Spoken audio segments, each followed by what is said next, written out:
Ik ben Hans Dirks. Ik woon sinds 82 in IJs. Daarvoor woonde ik in Hulsberg. Ik ben getrouwd met Marjan, voor beginkinder. En ik werk sinds bijna 40 jaar bij de Belastingdienst in Helder. Ik heb een TVR 3000 AM. De wagen is uit 1977 en ik heb hem in 84 gekocht. Toen waren in redelijke staat. De motor was kapot, het chassis dat was tamelijk slaag. De bedrading dat was echt Engels, één kleur en doorgebrand.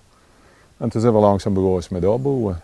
De specificaties aan zich ten opzichte van een gewone 3000 is dat er een Skydark heeft. En de gewone 3000 houdt het dan niet blijkbaar.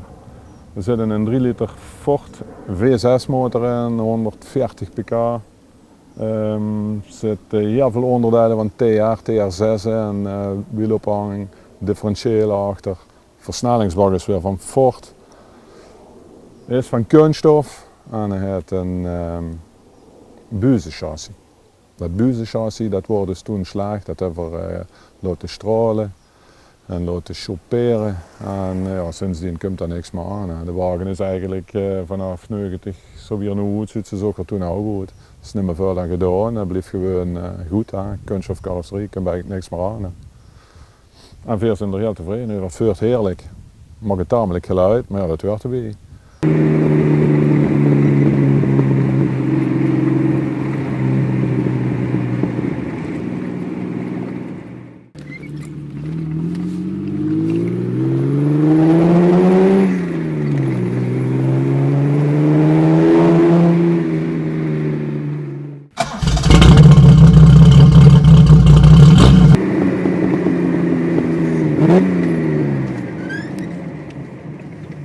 Vakanties, we zijn er met in Portugal geweest, we zijn er met in Italië geweest, we zijn naar Engeland geweest, vakanties. We hebben ook in Engeland al treffes gedaan.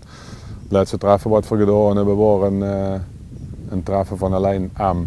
Alleen dit soort, die 3000 M-wagens. En dat waren een hele paar treffen, ja, want die zussen niet meer. Wie weer in 84, 85 bij die club kwamen, wordt dat aan de eerste weg.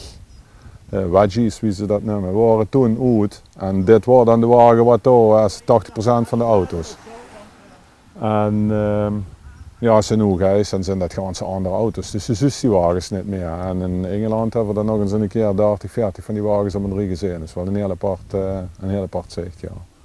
Ja. Voordat we deze kocht heb ik gezocht naar een TVR, ja lang. Daar word ik eigenlijk al overwegs de jaren 70 mee bezig.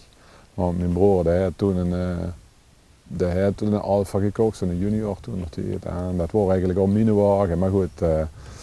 Ik word ermee bezig, maar toen wordt het dan toch een niet te bespreken zaak. En er komt sowieso eigenlijk geen auto in het huis, want dat stond alleen voor de deur. En een tweede, dat past dan eigenlijk niet. En dan al graag een tweezitter. Want ja, wat moet ze noemen in een tweezitter? Up and down, all around the bends. You could have a fun car bumping. There's amusement never ends. I wanna be the sledgehammer. En toen heb ik dat wagen gezien.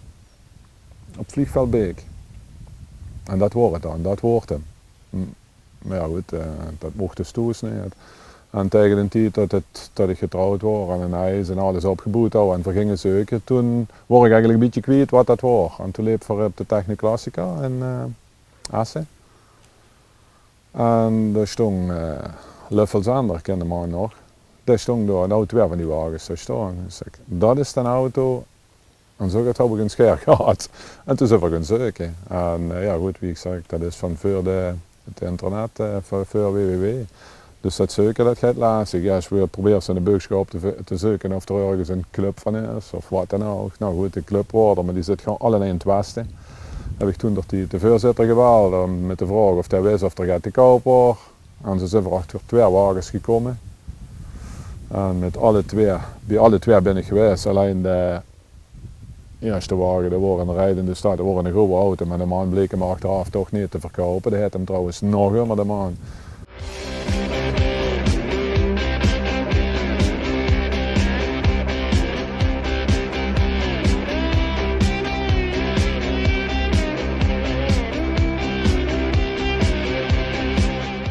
Deze wordt een waterkabel en die kost niet met 3, want het blok wordt kapot. En ja goed, dan komt ze overeen in een prijs en toen hebben we hem van Nijmegen naar Heim geslept, naar huis. En dan ben ik begonnen en langzaam maar zeker. Het eerst eens gezocht naar een blok. Het blok dat we hem weer gevonden, ingebouwd. En dan ben ik daarmee gaan rijden. En toen hebben we eigenlijk vastgesteld dat dat de wagen wordt die we ook willen hebben. En toen ben ik opnieuw gaan opbouwen. Dus gans afgebroken, is het chassis gestraald. En toen is het gekomen tot wat nu hier staat. Ja. Maar tussentijd hebben we er nog wel gedaan auto's gehad. Een Reliant Scimitar, GTE. Nog een Reliant Scimitar. Een Jack hebben we gereden. BMW 02. En gaat gewone auto's voor het gewone woon-werkverkeer. Maar deze is gebleven en dat blijft ook. Er zijn jaarlijks meerdere meetings voor TVA, maar er is één grote meeting en dat is de TVA Continental Meeting. Groot in aantal in ieder geval en dat speelt zich eigenlijk hier in deze regio af. Motel Helder is dan het centrum van het GL. En het Friedes wordt dan het circuit Zolder afgehuurd en dan wordt er van alles georganiseerd. Het Jages gaat vrij rijden.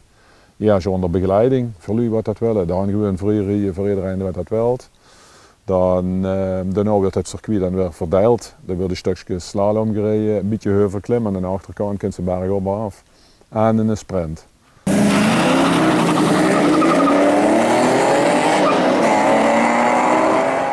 Maar die Continental Meeting die is er nog immer en daar kan ze dus het verschil zijn. Engeltje die rijden, Hollanders die kijken veel. Duitsers die hebben wagens die zien hoe de crucitronen van de ogen van het blinken. Ja, België, een paar Belgen, een paar Fransen, dat wordt het dan. Maar het is het mooiste, het grootste treffen van Europa, TVA-gebied.